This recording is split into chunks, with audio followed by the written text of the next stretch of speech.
Hey, I'd like to welcome you to another episode of Mission Matters. My name is Adam Torres, and if you'd like to apply to be a guest in the show, just head on over to missionmatters.com and click on Be Our Guest to apply. All right, so today's guest is Anthony Nitsos, and he is the founder and CEO over at SaaS Gurus. Anthony, welcome to the show. Thank you. All right, so we got a lot to talk about today. So we're going to talk about how to master cash forecasting, and we're going to talk about this subject for tech founders and just overall, really. So excited to get into that. But we'll start this episode, Anthony, the way that we start them all with what we like to call our Mission Matters Minute. So at Mission Matters, our aim and our goal is to amplify stories for entrepreneurs, executives, and experts. That's what we do. Anthony, what mission matters to you? The mission that matters most to me is making sure that CEOs of founders of tech startups can sleep at night, really. Hmm. And what usually causes them to lose sleep is cash and cash management. And in the end, these are businesses and you're employing people and they need to go home and pay Hmm. their bills and pay their mortgages and send their kids to school and have food on the table. And the mission Yeah. that matters to me is that we keep our clients' companies open so that they can keep their folks employed and they can make the world a better place with whatever software it is that they've developed. Mm, amazing. Love bringing mission-based individuals to come on the line to share, why they do what they do, how they're doing it, and what we can learn from that. So great having you on. And I guess just to kick this off here, were you always an entrepreneur? Like, when did that piece of this start for you?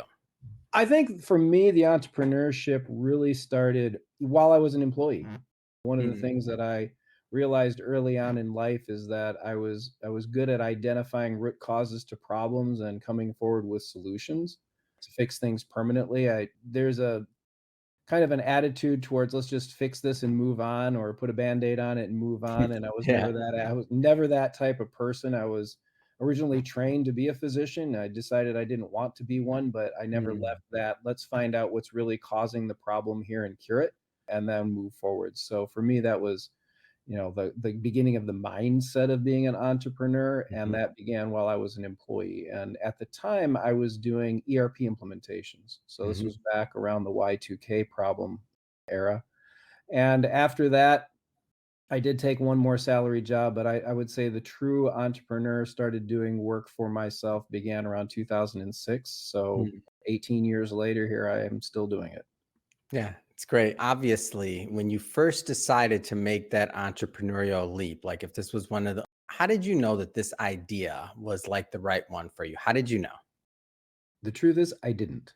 Yeah. I didn't. It I'm was glad you I say that, by the way, because this is a real show, and I tell entrepreneurs all the time that want advice and otherwise, it's like I nobody can mean, tell you your path. Like you can give advice, but it's difficult. everybody thought I was nuts, okay? That's what I It's would like think. they're like, "You're leaving a six-figure cush job to go out and do what?" And I'm like, "Well, that six-figure cush job is about as boring as watching these bricks behind me dry, and I need to do something that's more interesting." Hmm, And I gotten into these jobs and I'd max them out and I'd be bored doing it and I'd move on to hmm, another job, and it's like, well, my father, first of all, he was an entrepreneur. He was an immigrant yeah, from Greece. And yes, they started off with restaurants, but in the end, he, founded a collection agency that ended up being really, fabulously successful hmm, and was able to fund our kids' college, my college and everything else.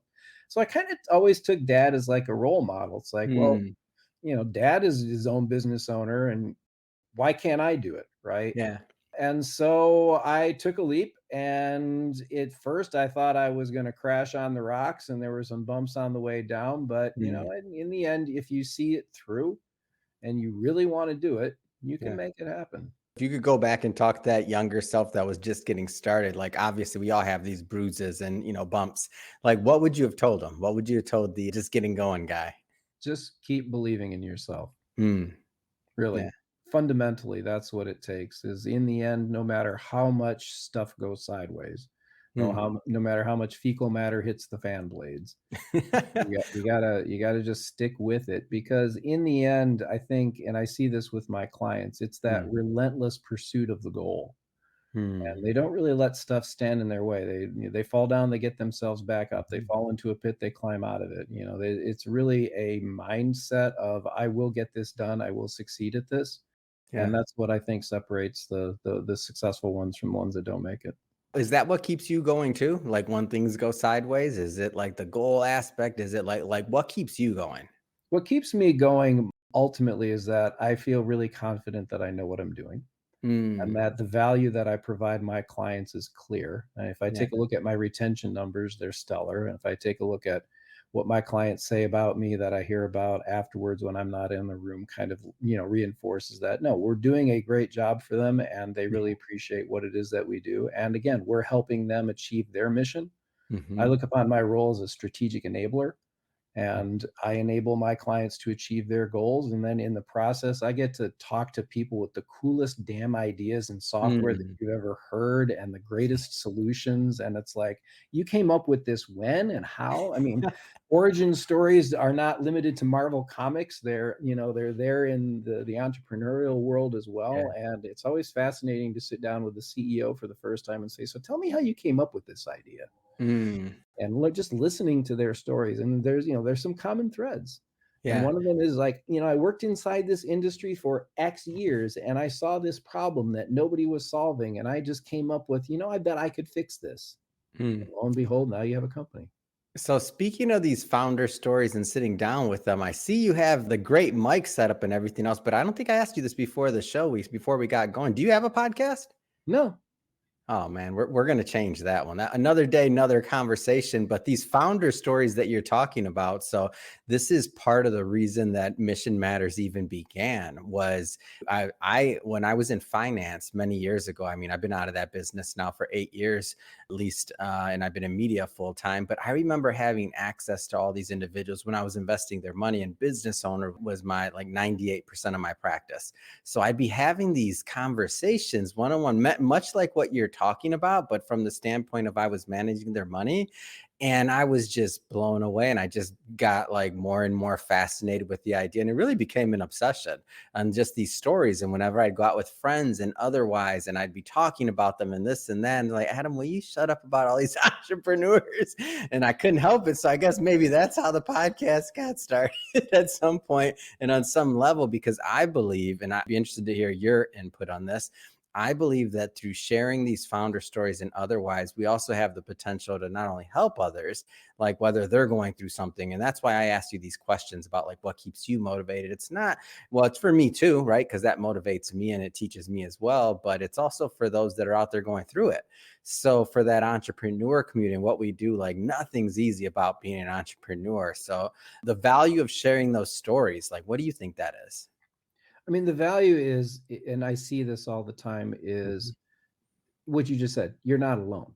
Yeah. The problems that you're facing are the same problems that almost literally every entrepreneur faces, everybody who starts a company faces. Mm.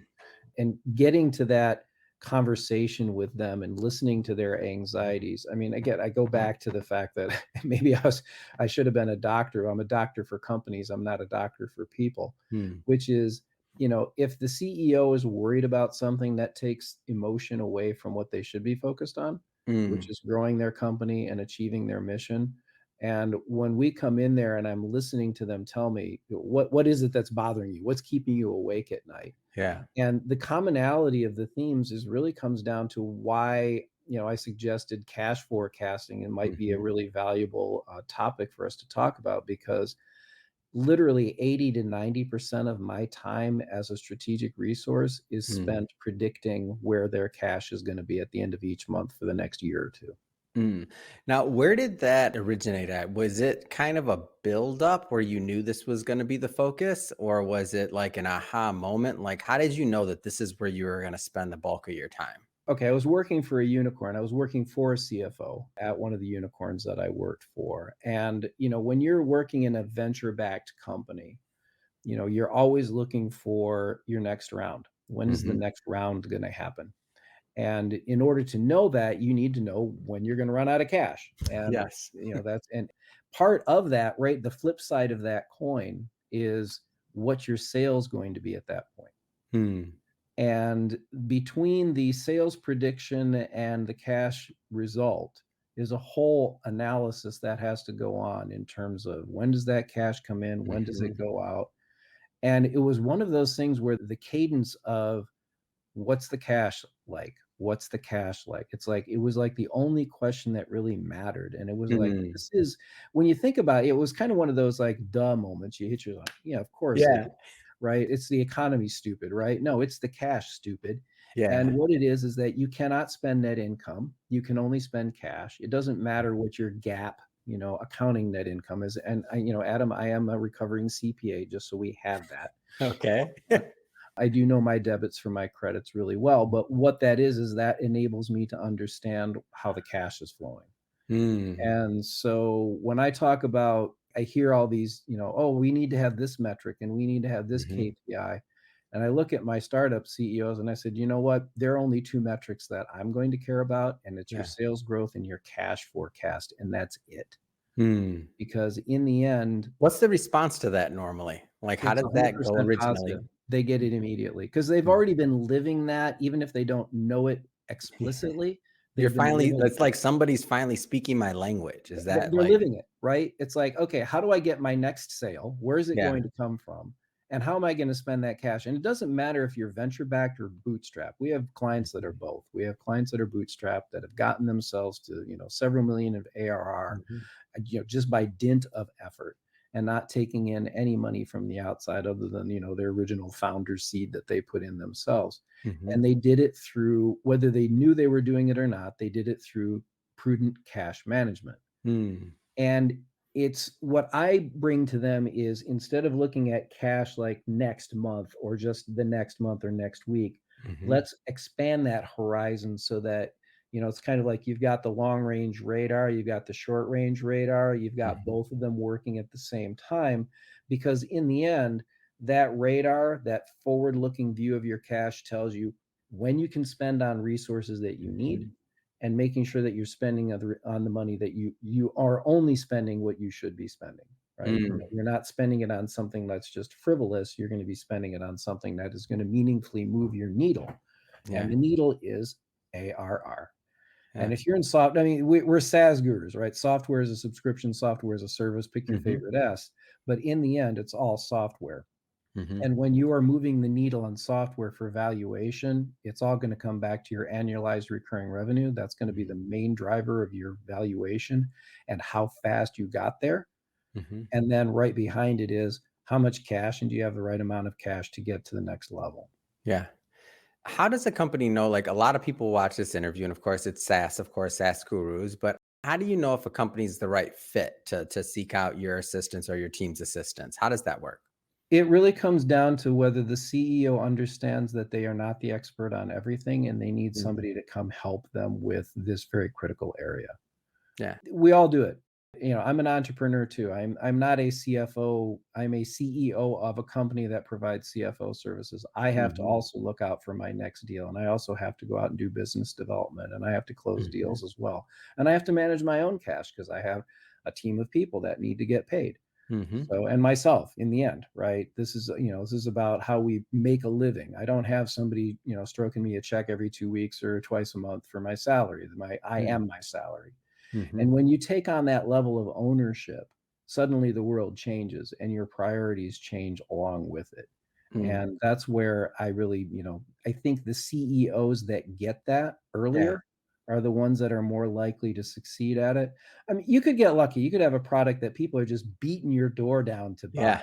Okay. But, this isn't, Which is rare. I mean, this which isn't is Kevin rare. Costner in the Yeah. Field of Dreams. Okay. That's Yeah. not how generally most of it works. It's not, Yeah. if you build it, they will come. It's you build it and then you've got to get out there with a loud megaphone and make sure that people know that you're there so they can find you.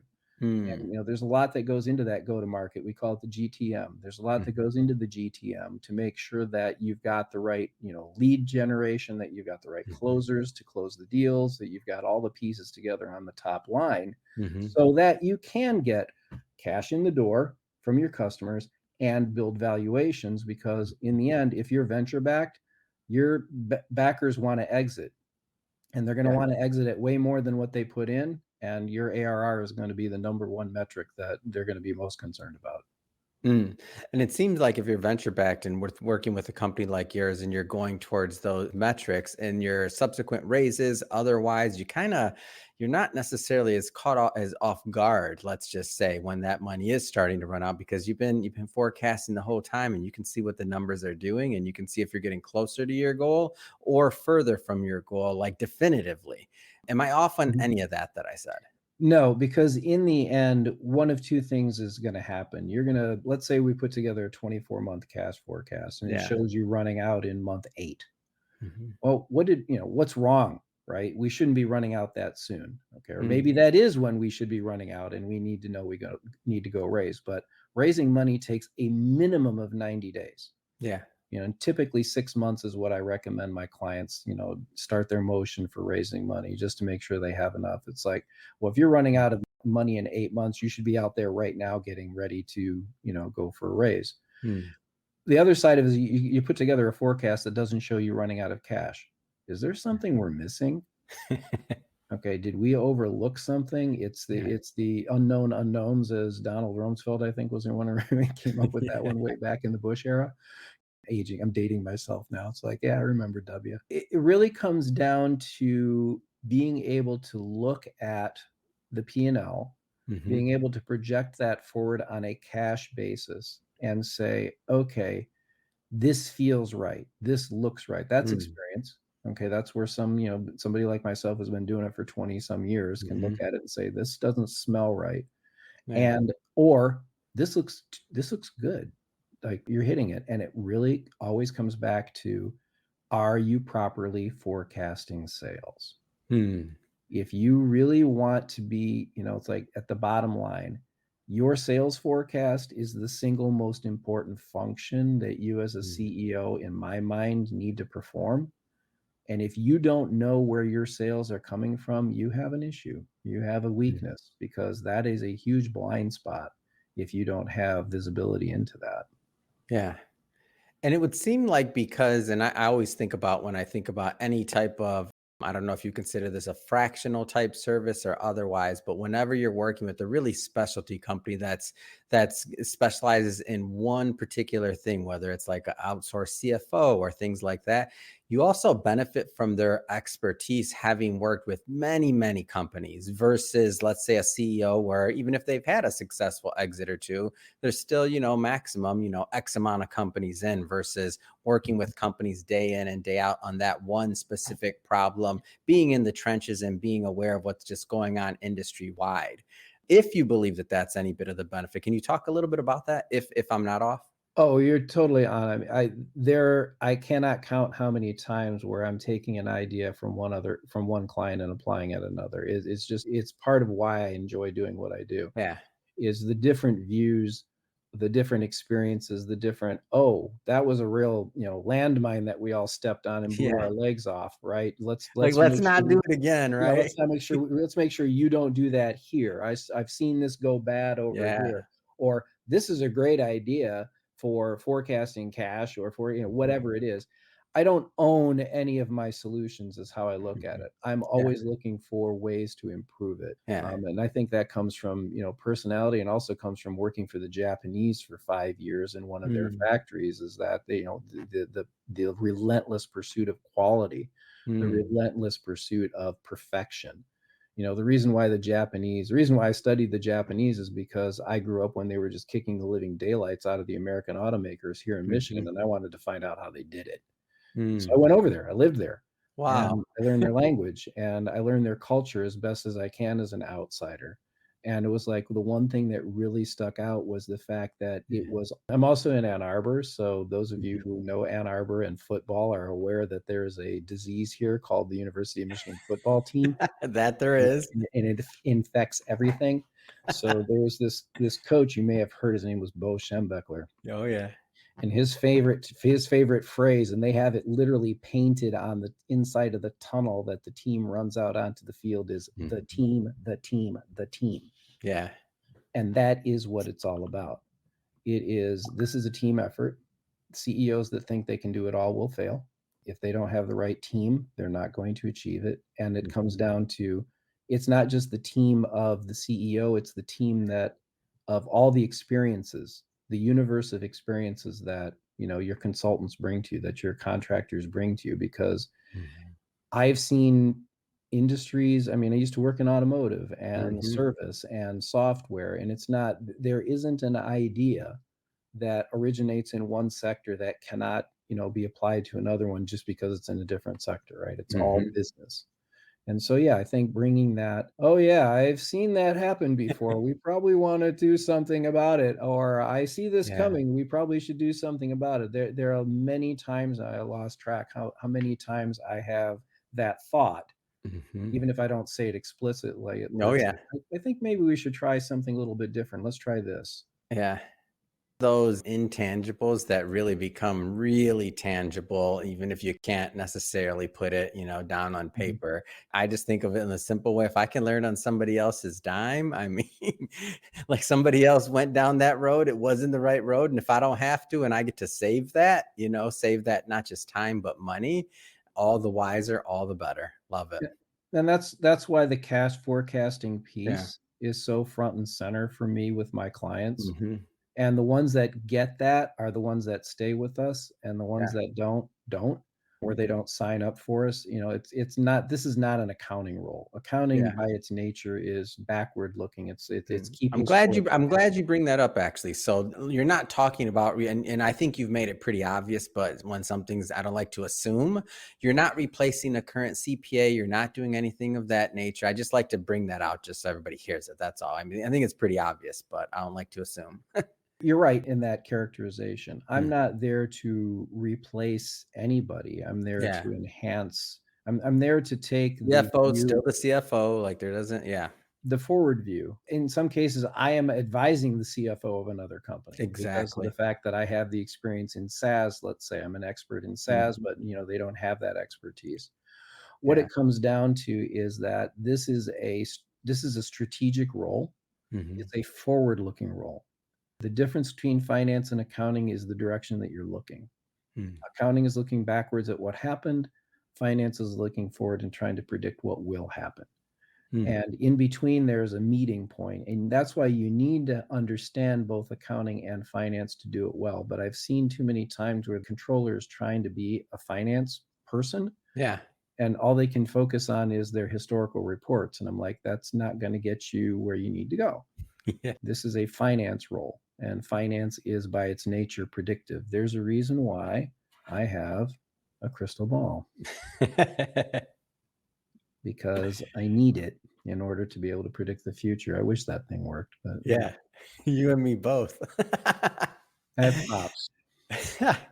Well, Anthony, I have to say it's been a lot of fun having you on the show and learning more about what you're doing at SaaS Gurus, and also just getting this information out for our audience and our team and people that are in tech as well. But that being said, I mean, what's next? What's next for you? What's next for SaaS Guru? What's next on the horizon? What's next for us is just continuing to grow. We've been growing very strongly the last couple 3 years in particular. As people learn about us and what we do, we bring in my opinion, we bring a unique approach to the fractional Mhm. CFO world, in that I am not primarily a finance person. I am somebody who uses finance tools to achieve a goal, Yeah. which is to allow CEOs and founders to focus on the stuff that really matters and Mm. not waste a lot of time on picky uni details that really don't matter to the fundamental mission, which is Mm. you're out there to provide a software solution that nobody else has provided. Yeah. You need cash to do that. How can I best get you that cash? Mm. Is it through management? Is it through analysis? Is it through finding VCs for you? What Mhm. is it? And then it just continues. Their company grows, and eventually, I love it. They get large enough they can hire a full time CFO. Great, that full time CFO is going to have all of the tools that she or he Mhm. needs to be successful without having to go back and redo stuff. Yeah. Amazing. If somebody's listening or watching this and they want to learn more, what's the best way for them to connect with your team? The best way is to go to our website, saasgurus.io, saasgurus.io. And you can go / into there's just a resource page. You can check out some of the resources that we have. There's an Mhm. ebook if you want to download it that walks you through a lot of the stuff that we do. We're very open with our methodology. We're very open Yeah. with our approach because I believe that this is information that should be shared It should be easily accessible. There's just so much information out there that's garbage that I think distracts from what is really important, and it's sales, growth, and cash runway. Those you just keep, if you take nothing else away from me today, take those two away and focus on how can I better forecast my sales forecast and Mhm. don't accept I don't know as an answer. And am I really predicting my cash balances accurately on a monthly basis for the next 18 to 24 months? Because to me, that's the horizon you should be working in. Mm. Fantastic. And for everybody that's listening or watching this, we're going to put the links and all that stuff in the show notes so that you can head right on over and check out Anthony and his team. And speaking of the audience, if this is your first time with Mission Matters and you haven't done so already, hit that subscribe button. This is a daily show. Each and every day, we're bringing you new founders, new ideas, new thought leaders, and we don't want you to miss a thing. And Anthony, again, thank you so much for coming on the show. Thank you. Appreciate it.